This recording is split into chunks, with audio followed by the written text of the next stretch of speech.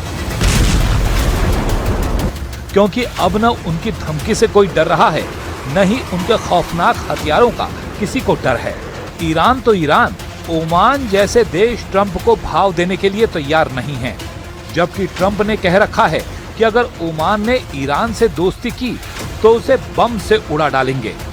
मगर ओमान ने हॉर्मुज़ पर ईरान की साइड ले ली है।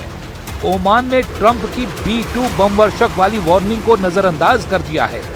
उधर ईरान ने पाकिस्तान के जनरल आसिम मुनीर की भारी बेइज्जती कर उन्हें बेरंग इस्लामाबाद का रिटर्न टिकट थमा दिया है।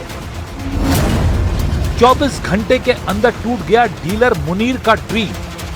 ईरान ने की बेइज्जती, गैम्बलर से नहीं होगी डील। मुनीर के फेल होने पर बौखलाए मिस्टर ट्रंप। ईरान ट्रंप से सीधे बात करने के लिए तैयार नहीं।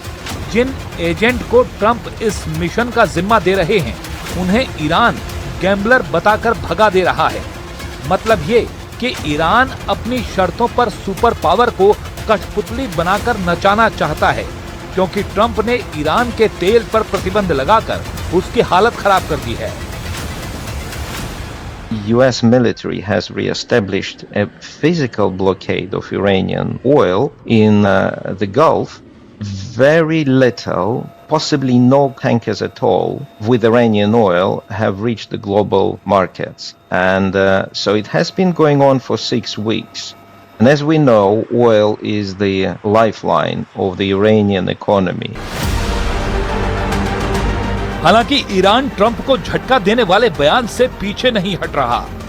ईरानी सेना के प्रवक्ता मोहम्मद आकरा मीनिया ने दावा किया है कि अब उनकी सेना की ताकत डबल हो गई है।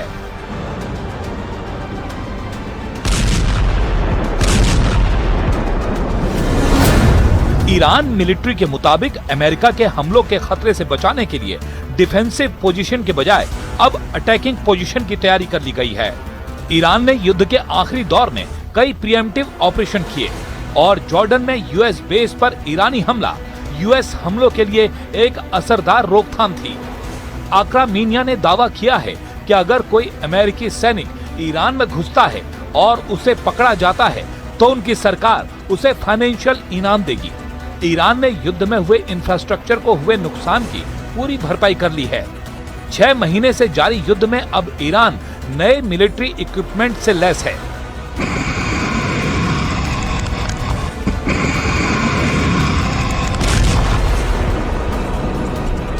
ईरान की फायर पावर बढ़ गई है। ईरान ने युद्ध के विस्तार का भी इशारा किया है। बहुत जल्द पेजेश्कियन और पुतिन की मीटिंग फाइनल होनी है, क्योंकि युद्ध के 6 महीने पूरे हो रहे हैं और ईरान अब वेट करने के मूड में नहीं है।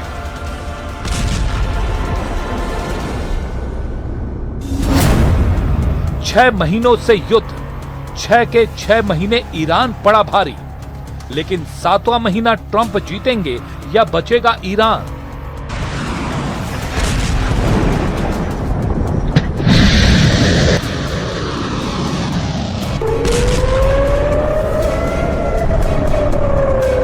अमेरिका, इजराइल और ईरान की लड़ाई के 6 महीने हो रहे हैं। ट्रंप ने पूरा जोर लगा लिया। ट्रंप ने हर हथियार चला लिया। ट्रंप ने ईरान पर प्रतिबंधों की मिसाइल दाग दी। ट्रंप ने ईरान को नर्कलोक बनाने की धमकी दे रखी है।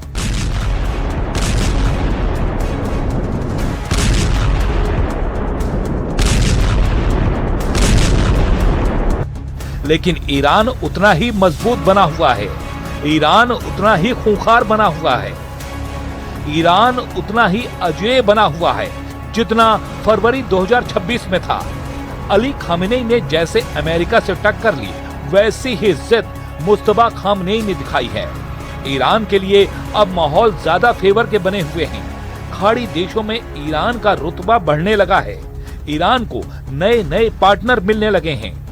हॉर्मुज स्ट्रेट पर ओमान ने ट्रंप की धमकी को नजरअंदाज कर ईरान से डील फाइनल कर ली है। ईरान और ओमान ने हॉर्मुज से जहाजों की आवाजाही फिर शुरू करने के लिए एक नए रूट पर लगभग सहमति बना ली है। दोनों देशों के बीच पिछले कई हफ्तों से तेल गलियारों को लेकर बातचीत चल रही है। ईरान और ओमान ने जॉइंट टेम्परेरी नेविगेशन कॉरिडोर बनाने पर चर्चा की। ईरान ओमान ने नए रास्ते से बारूदी सुरंग हटाने पर भी सहमति जताई है।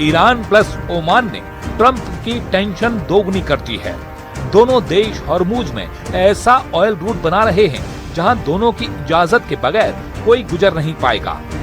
हॉर्मुज में ये रूट जहां पर हैं, अब उसकी डिटेल देखिए। युद्ध शुरू होने से पहले हॉर्मुज को एक ही समुद्री रास्ता माना जाता था।